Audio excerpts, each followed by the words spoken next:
Bonjour à toutes et bonjour à tous. Bienvenue ici sur le stand de l'éducation nationale et de la jeunesse, comme vous pouvez le voir, ici au Salon européen de l'éducation. On est réunis sur ce plateau bien fourni pour évoquer un sujet qui, à n'en pas douter, va vous intéresser toutes et tous qui nous regardez. Il s'agit de l'engagement citoyen et cette séquence, nous l'avons appelée un parcours pour chacun, des bienfaits pour tous. Voilà, un parcours pour chacun, des bienfaits pour tous. On va passer environ 1 heure ensemble à échanger pour vous présenter les deux dispositifs phares de cette séquence qui sont donc mis naturellement en place par l'État et qui permettent aux jeunes de s'engager au service de l'intérêt général dans une grande variété de domaines. On aura l'occasion d'y revenir. Il s'agit donc, vous l'avez compris, du service national universel, le SNU, et du service civique. Alors grâce au témoignage des volontaires présents ici sur ce plateau, et derrière moi, on abordera les motivations qui poussent aujourd'hui les jeunes à s'engager et les bénéfices qu'ils retirent de leurs engagements en termes de découverte, en termes d'expérience, en termes de développement de compétences. Alors on évoquera bien sûr les bienfaits de cet engagement des jeunes, mais aussi les bienfaits de cet engagement pour la société. Cet échange sera aussi l'occasion de dessiner ce que l'on appelle communément le parcours de l'engagement que l'État souhaite offrir à sa jeunesse, qui prend en compte des besoins, des aspirations en fonction des situations de chacun. Voilà pour les éléments d'introduction. Pour échanger autour de ce sujet, je suis ravi d'accueillir sur ce plateau Julie Champrenaud. Vous êtes adjointe aussi directeur du SNU au sein de la direction de la jeunesse et de l'éducation populaire et de la vie associative. À votre droite, Grégory Cazalet, vous êtes directeur général de l'agence du service civique. Et en face de vous, les volontaires en question. Donc pour le SNU, on a la chance d'avoir parmi nous Alan et Mao. Bonjour à tous les deux. Et pour le service civique, Sarah et Paul. Voilà pour les présentations. Je pense que c'est mieux de pouvoir échanger quand on sait qui est autour de la table. Alors, je propose de commencer peut-être cet échange avec vous, Julie Champrenaud. Vous représentez donc le SNU. Est-ce que vous pourriez nous en présenter les grandes étapes? Je crois qu'il y en a 3. On m'a dit qu'il y en avait 3. Alors, déjà les grandes étapes, mais aussi peut-être enchaîner sur les bénéfices que ça peut effectivement représenter comme expérience pour les jeunes, mais aussi, on l'a dit, pour la société, et puis enfin nous donner quelques clés de lecture sur les conditions d'admission, les calendriers, la mécanique. Bien sûr. Donc, le SNU, c'est en effet un parcours en 3 étapes. Je voulais juste commencer en rappelant que en fait, c'est un parcours en 3 étapes qui s'inscrit dans une continuité. Les jeunes entendent parler de citoyenneté, d'engagement depuis le début de leur scolarité, avec notamment l'enseignement moral et civique, différentes actions citoyennes qu'ils peuvent avoir l'occasion de mener dans leurs établissements scolaires, quand ils sont délégués, etc. Voilà. Le SNU s'inscrit dans cette continuité, dans cette complémentarité. Et donc, c'est bien 3 étapes que nous proposons avec le SNU. La première étape, c'est un séjour de cohésion, donc qu'on peut réaliser à partir de 15 ans, de 15 à 17 ans. Voilà, l'important, c'est d'avoir plus de 15 ans et d'être encore mineur. Donc voilà, on peut pas participer au séjour de cohésion si on est majeur. Donc ce séjour de cohésion, il se réalise en dehors de son département de résidence. En fait, les jeunes partent en internat pendant 12 jours. Donc ça peut être dans des centres qui peuvent être dans toute la France. Ça concerne bien sûr l'ensemble des départements français de métropole et d'outre-mer. C'est important de le préciser. Et donc ils partent pendant 12 jours loin de chez eux, à la rencontre de jeunes qui sont également loin de chez eux. Ils sont encadrés, bien sûr. C'est des jeunes mineurs. Donc ils sont encadrés par des personnes issues de 3 cultures professionnelles. L'éducation nationale, l'éducation populaire, vous connaissez peut-être, c'est des gens qui ont des diplômes tels que le BAFA, etc., voilà, qui sont formés à l'animation et à l'encadrement des jeunes, et aussi des corps en uniforme, des personnes qui ont été avant dans leur carrière militaires, policiers, gendarmes, etc. Et pendant ce séjour, ils vont réaliser de nombreuses activités, ils vont apprendre de nouvelles compétences, les gestes qui sauvent, ils vont réaliser des actions collectives de solidarité, ils vont rencontrer rencontrer le ministère des Armées, etc. Voilà, différentes activités, un programme, et je pense que les jeunes le confirmeront, un programme très chargé pendant 12 jours, on ne s'ennuie pas. Alors revenons juste un petit peu sur ce premier temps du SNU, donc 12 jours dans un autre département que son département d'origine. On a eu quelques interventions de jeunes SNU tout au long du salon, et je me souviens notamment d'une SNU qui intervenait aux côtés d'Alan, qui disait « Alors moi, quand je me suis inscrit au service civique, au SNU, pardon, je ne savais pas trop si c'était la rigueur du service militaire ou le côté cool d'une colonie de vacances. Et figurez-vous, c'est un peu entre les deux. » C'était ça qui était ressorti de ce témoignage. Oui, exactement. Nous, on a coutume de dire, c'est en effet, c'est ni l'école, ni l'armée, ni la colonie de vacances. Et en même temps, on essaye de prendre tous les avantages en fait, de ces trois structures qui peuvent être très intéressantes pour les jeunes. Et je crois que chacun peut y trouver justement ce qu'il cherche dans ce séjour de cohésion. Et c'est important du coup pour nous d'avoir cet encadrement multiple qui permet à chaque jeune aussi d'avoir des référents issus de différentes cultures, etc. Tout en étant dans la continuité de ce qu'ils connaissent, bien évidemment. Ce qui leur a été appris à l'école en termes de sensibilité sur la citoyenneté. Tout à fait. Mais avec une nouvelle vraiment expérience active. Ce qui est important aussi, c'est que pendant ce séjour de cohésion, les activités qui leur sont proposées sont des activités que nous, on guide sous une forme de pédagogie active, c'est-à-dire qu'ils ne sont pas dans une classe à avoir un cours. Vraiment, on les met en action, c'est eux qui justement vont agir sur différentes thématiques, le développement durable, la culture, le sport, etc. Et on peut imaginer la variété d'actions en fonction des territoires d'ailleurs, hein, les territoires étant variés, les actions ne sont pas forcément les mêmes. Première étape du parcours. Quelle est la seconde, Madame La seconde, c'est la mission d'intérêt général, donc nous on l'appelle la MIG, voilà. Cette mission d'intérêt général, elle s'effectue une fois que les jeunes sont rentrés chez eux. Ils ont un an pour trouver une mission d'intérêt général. Donc à leur disposition, ils ont une plateforme. En fait, c'est dans la continuité du site internet dont je parlerai tout à l'heure qui va leur servir pour s'inscrire au séjour de cohésion. Et sur cette plateforme, en entrant leur lieu de résidence, etc., ils voient toutes les missions qui sont disponibles à côté de chez eux et qui peuvent être dans des structures très différentes, que ce soit la collectivité à laquelle ils appartiennent, donc leur commune, etc., mais aussi des associations, des services publics.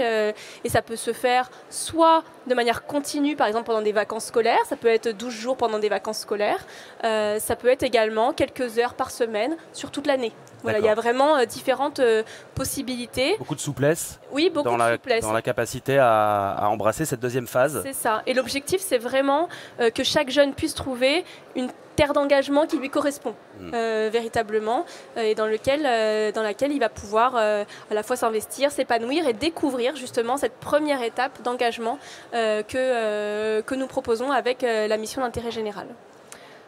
Troisième étape. Et troisième étape, c'est un engagement plus long, plus pérenne, d'au moins 3 mois.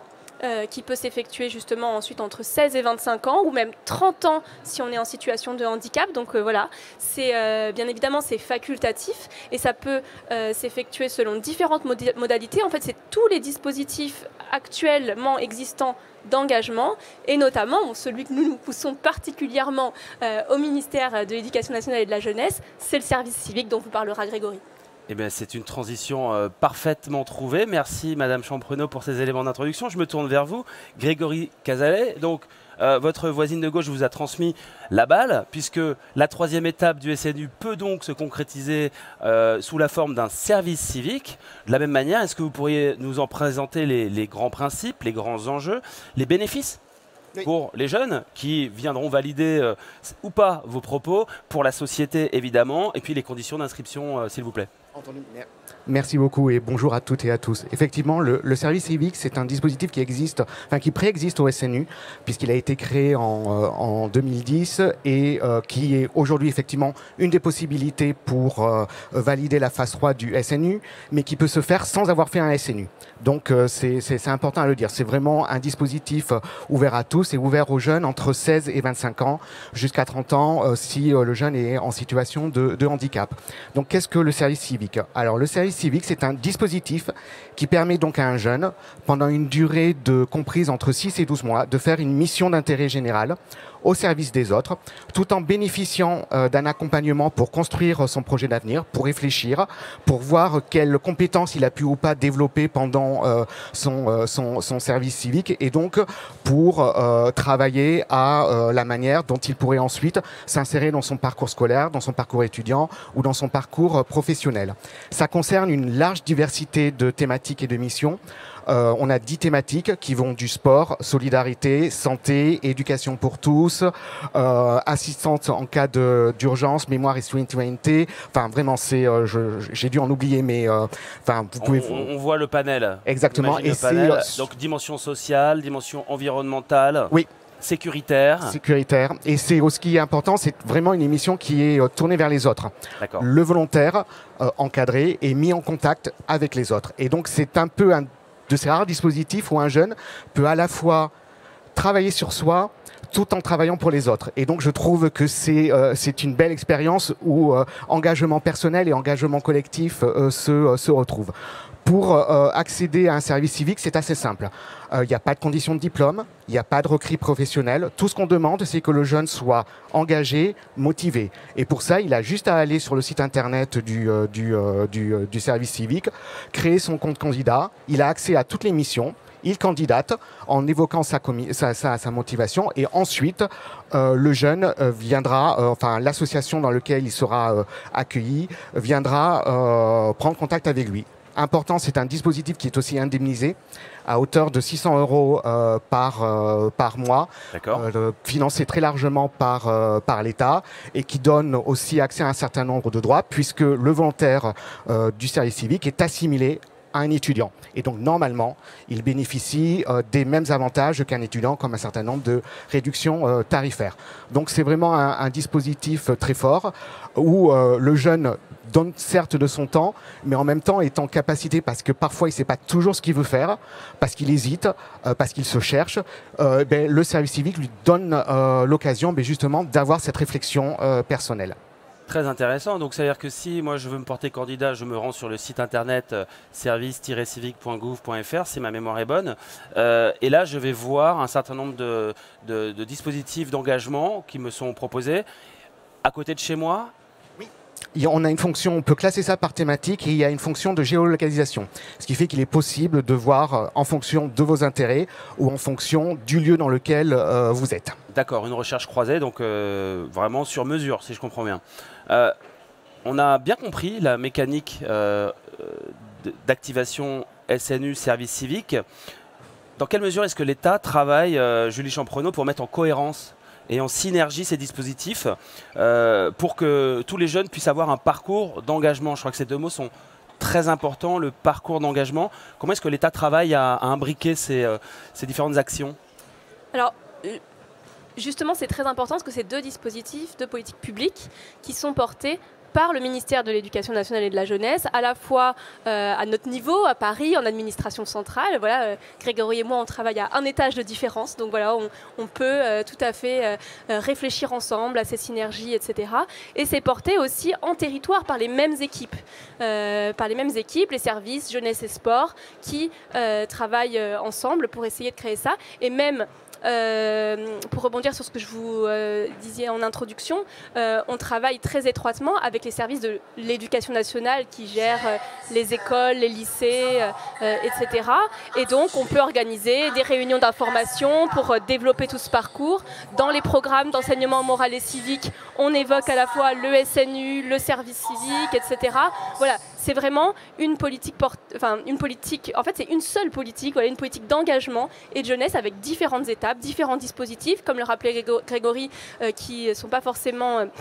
Nous, il y a une vraie continuité, mais bien évidemment, on peut faire les deux dispositifs également de manière indépendante. Mais nous, on a pensé cette continuité et à la fois sur d'ailleurs les bénéfices pour les jeunes et pour la société. On essaye de travailler les mêmes choses dans cette logique de parcours. Pour compléter ce que vient de dire Julie, effectivement, on travaille à ce parcours et cette continuité entre le SNU et le service civique. Et ce qu'on cherche à travers cette continuité, c'est créer un désir d'engagement qui aille au-delà de nos deux dispositifs. Et donc, on travaille à susciter l'envie d'engagement. Au-delà de ça, nous, on sait que quand les jeunes qui nous disent faire un service civique se disent vouloir s'engager encore plus. Un jeune qui rentre en service civique dit qu'il souhaite s'engager il est engagé dans une association à hauteur de 38%.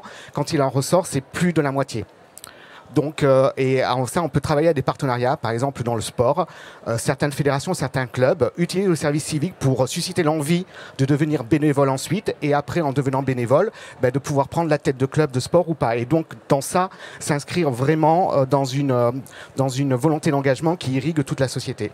Le fameux parcours d'engagement qui ne se limite pas aux deux dispositifs que vous nous présentez, qui est en fait une rampe de lancement pour la jeunesse qui souhaite s'impliquer au service de la société. Alors je propose que cette jeunesse, on lui donne la parole. Hein, ce sont quand même vous qui faites vivre aussi ces projets de l'intérieur. Alan, vous êtes en face de moi, je propose qu'on commence avec vous. Quelle est votre expérience? Comment vous êtes vous inscrit au SNU? Quelle a été la motivation de départ? Alors moi j'ai connu le SNU par ma proviseure dans mon lycée qui a informé tous les parents de l'existence du SNU. Et en fait moi à la base je voulais pas vraiment faire le SNU, et c'est ma mère qui m'a inscrit parce qu'elle pensait que c'était obligatoire. Ah ok. Et du coup je me suis retrouvé à faire le SNU un peu malgré moi au début. Alors, de l'appréhension peut-être? Au début, j'avais un peu peur. Je me suis dit, je vais arriver dans un endroit où ça va être très militaire, où il y aura beaucoup de personnes qui veulent être militaires, donc qui sont prêtes à ça. Moi, je n'étais pas trop prêt à ça. J'appréhendais un peu ce qui allait se passer. Et au final, ça s'est relativement bien passé. C'était vraiment pas comme je l'imaginais. Et à la base, je partais sans vraiment de motivation. Plus même, j'essayais de pas... Enfin, j'avais vraiment pas envie d'y aller, et au final, j'en suis ressorti vraiment heureux. Il y a une anecdote que vous m'aviez partagée, Alan, que j'ai trouvée très parlante lorsqu'on a parlé sur une autre table ronde. Vous m'aviez dit que vous n'étiez pas super fan de sport et que l'exercice physique, c'était quelque chose qui pouvait avoir tendance à vous rebuter un petit peu. Et il s'est agi de partir faire une grande marche, Oui. lors de laquelle on n'avait pas le droit de se dépasser les uns les autres. Et vous étiez en première ligne de cette marche, donc racontez-nous cette anecdote qui est extrêmement parlante. Oui, on était partis en randonnée, parce que nous, du coup, moi j'étais dans un village de Montagnac, un village VVF, on était dans un centre de vacances privatisé pour le SNU. Et du coup, on a pu faire des activités qui étaient dans les environs. On a fait de la randonnée, du coup, dans une des activités qu'on a faites.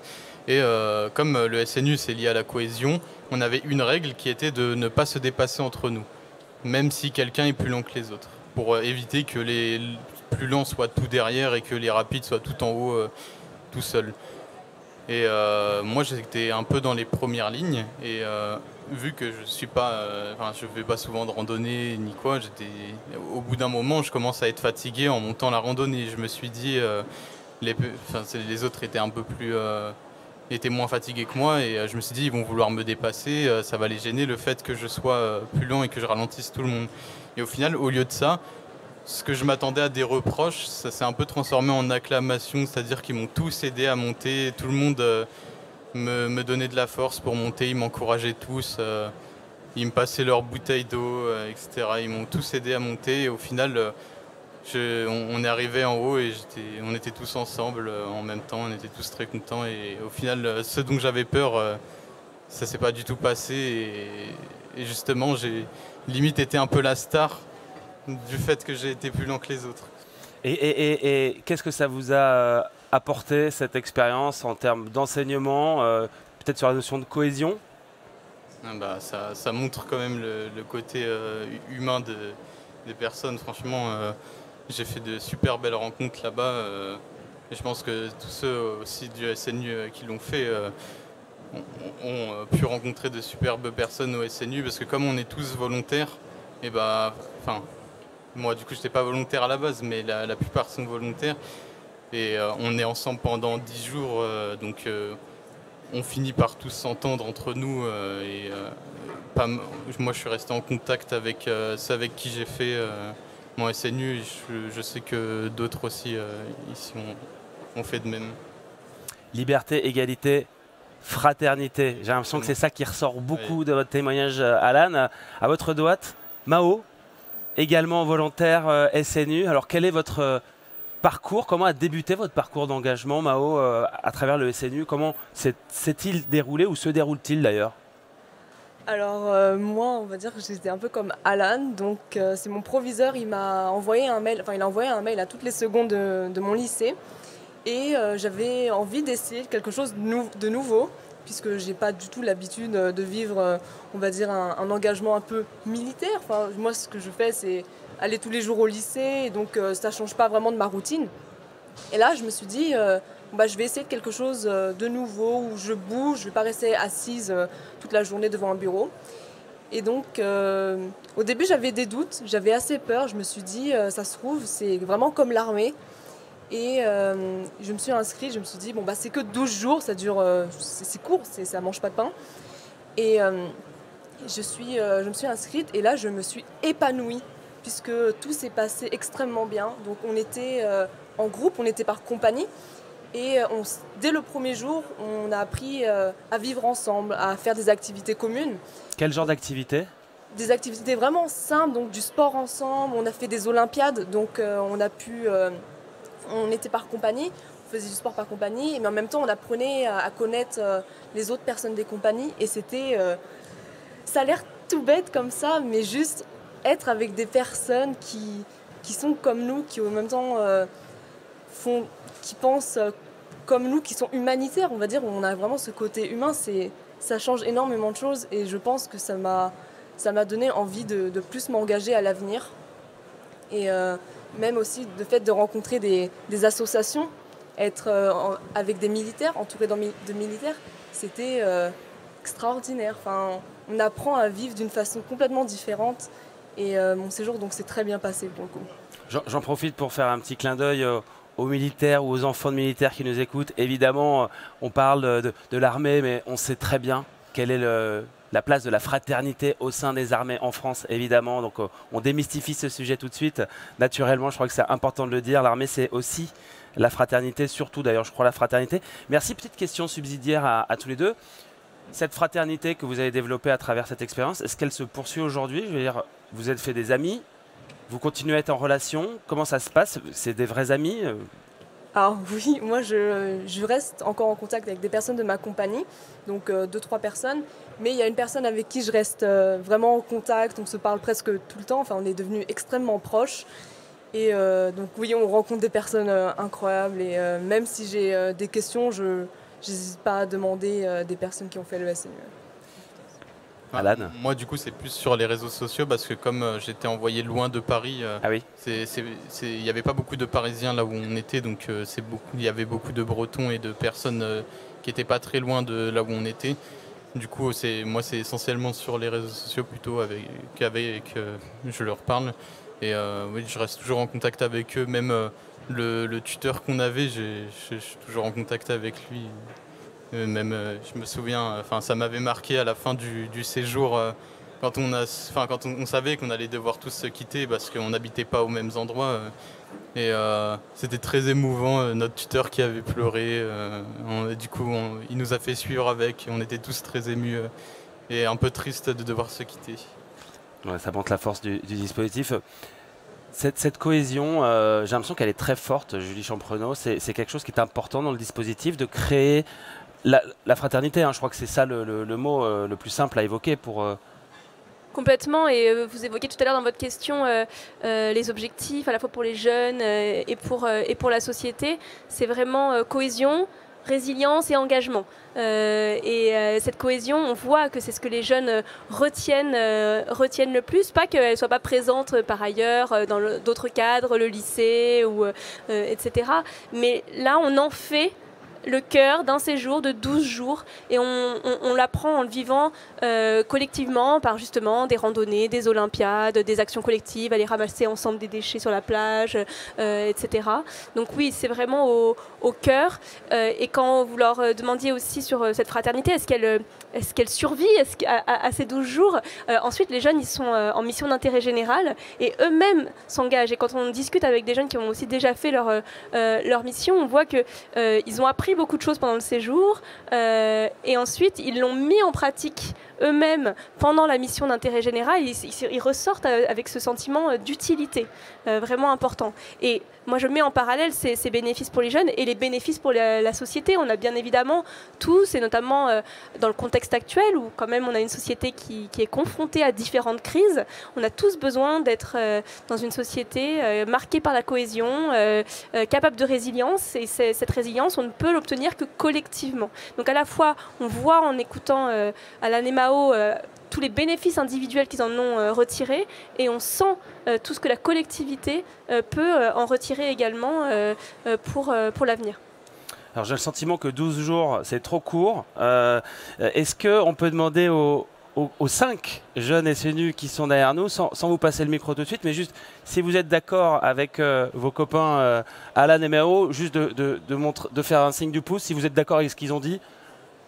Ok, donc on est raccord, hein, c'est bien, d'accord, on ne dit pas trop de bêtises sur ce plateau, c'est plutôt mieux en le précisant. Alors, on va se tourner vers nos jeunes services civiques.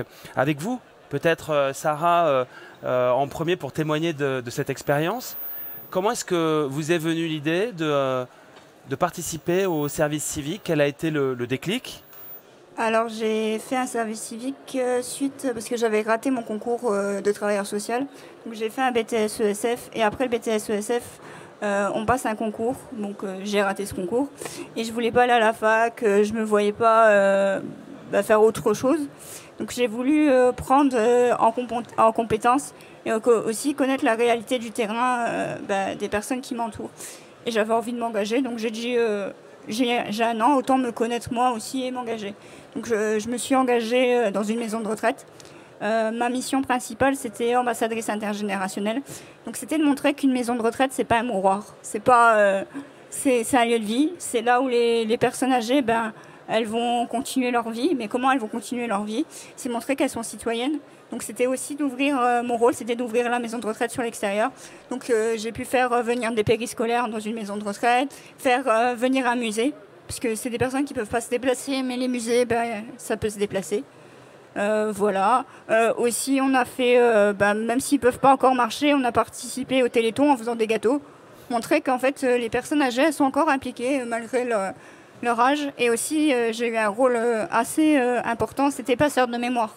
Donc c'était d'écrire les mémoires des personnes âgées, comment elles ont vécu leur vie, pour qu'il y ait un lien pour leurs enfants et leurs petits-enfants en fait. C'est d'une richesse incroyable cette expérience, Sarah. Qu'est-ce que ça vous a apporté sur le plan personnel? Qu'est-ce que cette expérience a développé comme compétence peut-être chez vous? Alors en tant que travailleur social, ça m'a appris l'écoute et aussi de savoir comment bien engager un entretien avec une personne, connaître ses appétences, ses compétences, aussi de prendre confiance en moi. Et après, ce service civique, en fait, ce que j'ai aimé, c'est qu'il y a une suite au service civique. J'ai fait l'Institut de l'engagement, après ça, qui vraiment a été un tremplin, parce que le même dossier que j'avais en tant que travailleur social, avec le même concours, grâce au service civique, j'ai gagné des points et toutes les écoles ont été ouvertes, quoi. Incroyable. Voilà. Vous avez su dépasser l'échec? Voilà, après ça, j'ai eu, je crois que sur toutes les écoles que j'ai demandées, j'ai eu toutes les 5. J'avais le choix. Voilà. Voilà, je pense que votre sourire parle de lui-même, Sarah. C'est vraiment très touchant comme témoignage. Paul, comment ça s'est passé pour vous, le service civique? Qu'est-ce qui vous a donné envie de tester cette aventure? Alors moi, en fait, j'ai eu une formation universitaire dans la santé. Mais lorsque j'ai quitté cette formation universitaire, juste après tout ce qui s'est passé avec le Covid, je sentais que j'avais pas assez d'expérience, que je savais pas vraiment comment ça se passait sur le terrain. Donc j'ai eu cette idée justement de passer un service civique. Je me suis renseigné. J'ai été sur le site internet du service civique. J'ai regardé toutes les offres et j'ai postulé, notamment à quelques offres en santé, mais pas que. Et j'ai été contacté très rapidement en fait par la mission locale de Paris. C'était une des offres auxquelles j'avais postulé. Et ma mission, ça a été d'être médiateur santé au sein de la mission locale de Paris. Donc d'aller sur les différents sites en fait de la mission locale et de faire de la prévention en santé auprès des jeunes. Il y avait beaucoup d'allées vers. Au début, c'était un peu compliqué parce que on ne sait pas trop comment faire, on ne sait pas trop comment présenter tout ce qui existe. Peut-être un peu de timidité aussi. Ah, tout à fait, tout à fait. Et après, on commence à se roder, à savoir par où il faut commencer, à savoir comment aborder les jeunes. Et puis, heureusement, c'était pas que ça, même si c'était déjà beaucoup. C'était aussi beaucoup de rencontres, notamment avec des professionnels. Tout un tas de professionnels, des psychologues, des conseillers d'insertion ou des chargés de projet, des chargés de mission. Et ça a été très formateur. Parce que moi qui étais en manque d'expérience, pouvoir rencontrer différents profils, c'était vraiment ce dont j'avais besoin pour me faire une idée sur ce que je pouvais faire, ce que j'avais envie de faire. Et je fais partie des chanceux qui ont été recrutés juste après le service civique, justement par la mission locale. Donc je m'estime très heureux. Pallier au manque d'expérience, c'est vraiment extrêmement instructif. Monsieur Cazalet, comment est-ce que vous recevez ces témoignages de jeunes qui vivent cette expérience que vous portez, vous? C'est une grande satisfaction de voir que notre ambition est au rendez-vous inscrit de leurs attentes. Enfin, je veux dire, voir que le service civique a pu leur donner l'opportunité de rebondir, de se découvrir, de s'enrichir. Enfin, c'est quelque chose d'assez formidable. Et de ce que je retiens du témoignage de Paul et de Sarah, c'est que aller vers les autres, ça permet aussi de travailler sur soi et surtout, ça permet ensuite collectivement de nous enrichir. Enfin, briser l'isolement des personnes âgées, permettre à des publics fragiles de connaître quels sont leurs droits, c'est quelque chose quand même d'assez formidable et qui nous permet de progresser. Et ce que je retiens aussi de l'expérience globale, c'est que voilà, c'est au travers de la cohésion, la diversité au travers du service civique, c'est sortir des chambres d'écho dans lesquelles parfois les réseaux sociaux cherchent à nous enfermer, dans lesquelles les plateformes cherchent à nous enfermer, où on écoute, où on entend que ceux qu'on aime ou que ceux avec lesquels on est d'accord. Et là, c'est pas le cas. On va vers l'autre. Et on apprend de l'autre. On apprend de l'autre, on apprend de soi, et c'est un vrai tremplin vers l'emploi. En tout cas, je trouve que le témoignage de Sarah et de Paul, qui sont un peu plus âgés qu'Alan et Mao, est vraiment très concret en matière de tremplin vers l'emploi. Ça a été fondamental pour vous, j'ai l'impression, Sarah, cette expérience dans votre capacité à... Si je peux rebondir sur ce que tu viens de dire, c'est que nous, Paul. le SNU, ça fait 3 jours qu'on est là et qu'on promouvoit le SNU, et je sais qu'on était beaucoup assez timides d'aller vers les autres qui passent tous là dans le salon pour promouvoir le SNU, et on avait un peu peur d'aller voir les gens, et au final, à force d'aller vers les gens, ça a vraiment on a pris un peu plus confiance en nous, et ça nous a permis de vraiment plus discuter et un peu de briser notre timidité. Ah, mais ça se voit, Paul, quand on voit la manière dont vous attrapez le micro, il n'y a plus de timidité du tout, hein. C'est extrêmement efficace. Merci pour ce petit complément, Paul.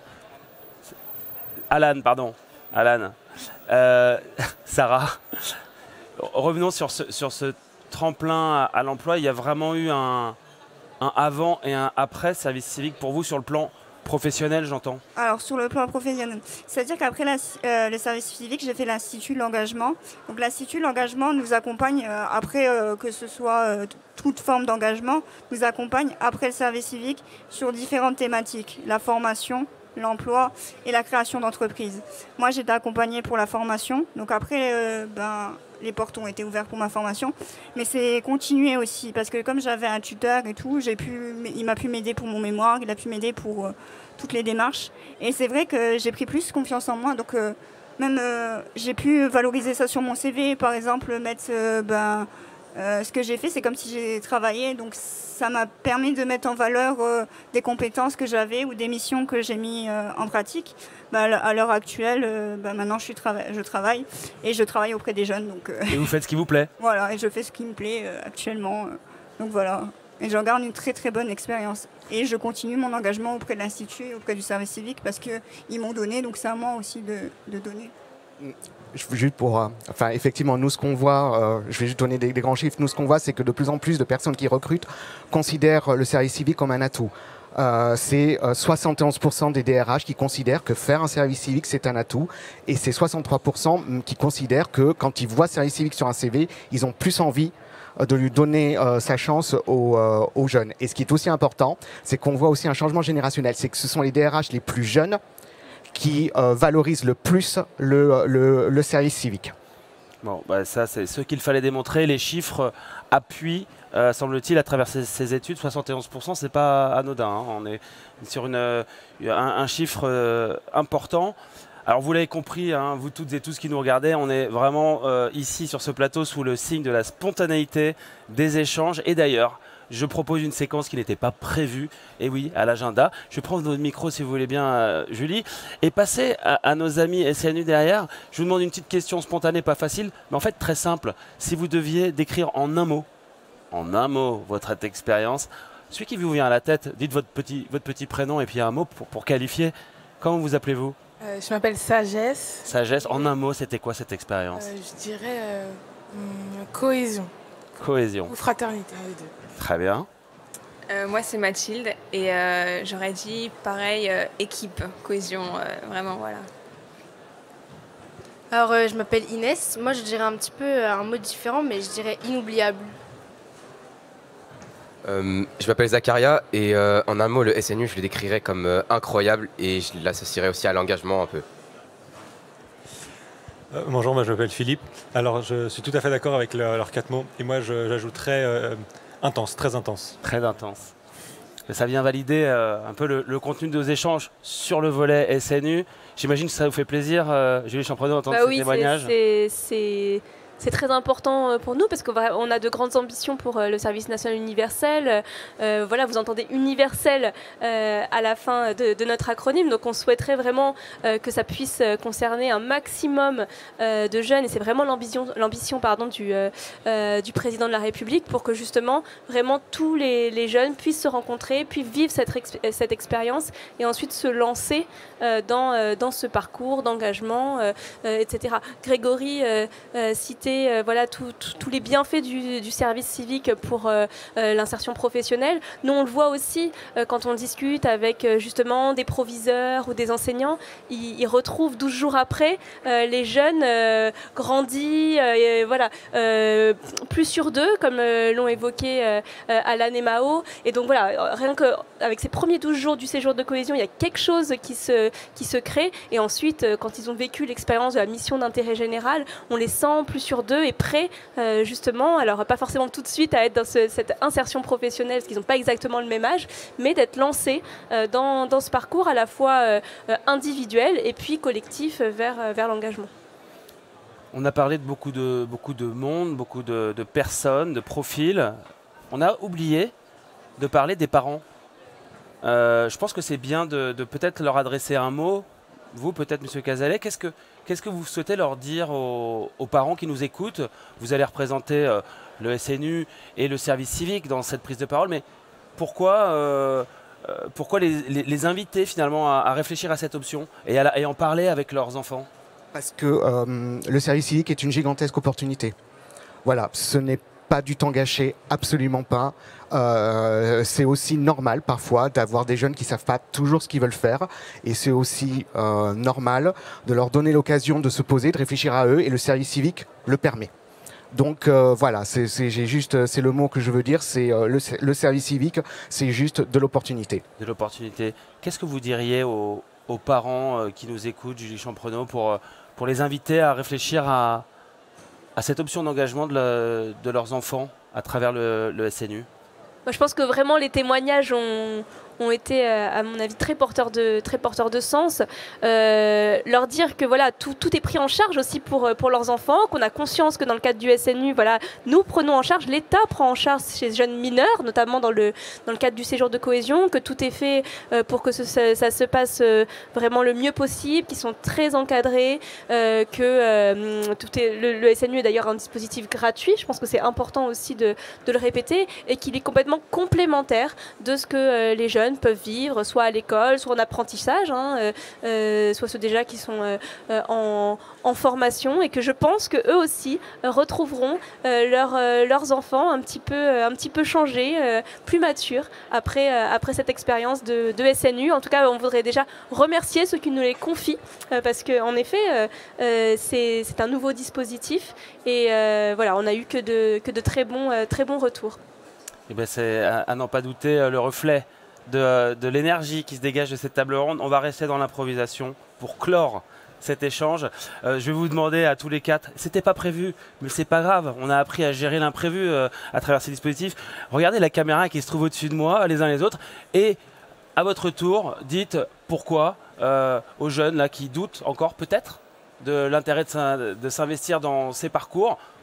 Alan, toi le premier, pourquoi devrait-il le faire en regardant la caméra qui est au-dessus de ma tête? Déjà, si vous êtes timide, comme moi j'étais un peu plus avant, si vous souhaitez déjà essayer de vaincre ça, vous pouvez aller au SNU, et même après en continuant. Franchement, ça va vraiment vous aider, je pense. Même si vous n'êtes pas très sportif ou que c'est pas vraiment le militaire, ça vous intéresse pas vraiment, le fait d'être 12 jours avec des personnes ensemble, vous allez être obligé d'aller leur parler. Donc vous allez apprendre à aller vers les autres. Et vaincre votre timidité. Et également aussi, je crois que le SNU, ça joue sur Parcoursup. Parce qu'on a tous reçu un petit diplôme à la fin de notre SNU. Et je crois que ça joue sur Parcoursup par rapport à d'autres qui ne l'ont pas fait. Donc ça donne aussi un avantage. Non négligeable, non négligeable. Merci beaucoup Alan. Mao, qu'est-ce que vous diriez à la caméra, enfin aux jeunes qui se trouvent derrière et qui se disent « Ah, mais ça a l'air sympa quand même, le SNU, j'hésite un tout petit peu ». Qu'il ne faut pas hésiter du tout, il faut foncer. C'est une expérience inoubliable et très enrichissante. Moi, par exemple, j'avais des doutes, je voulais essayer l'armée et j'avais peur. Je me suis dit, mais ça se trouve, je ne vais pas aimer. Et le SNU, en fait, c'était un avant-goût de l'armée. Et je suis revenue absolument épanouie. Et c'est à ce moment-là, je me suis dit, oui, j'ai envie de faire un futur dans l'armée. Essayer peut-être dans la réserve, peut-être dans l'active. Mais je suis revenue beaucoup plus mature, beaucoup plus confiante sur moi, sur mon avenir. Et qu'il ne faut absolument pas hésiter. Et de toute façon, si vous n'aimez pas, c'est 12 jours, mais 12 jours qui ne seront pas perdus en fait. C'est juste inoubliable comme expérience et ça apporte que du positif dans sa vie. Du positif. Sarah, qu'est-ce que vous diriez, vous, pour le volet service civique, en regardant celles et ceux qui vous écoutent? Opportunité, ça ouvre opportunité et ambition, ça je ouvre aussi. Très bien. Paul? Moi, je dirais que c'est une expérience d'une très grande richesse qu'il ne faut surtout pas hésiter à la faire. Pourquoi? Parce que si vous voulez vous trouver, c'est vraiment l'opportunité pour le faire.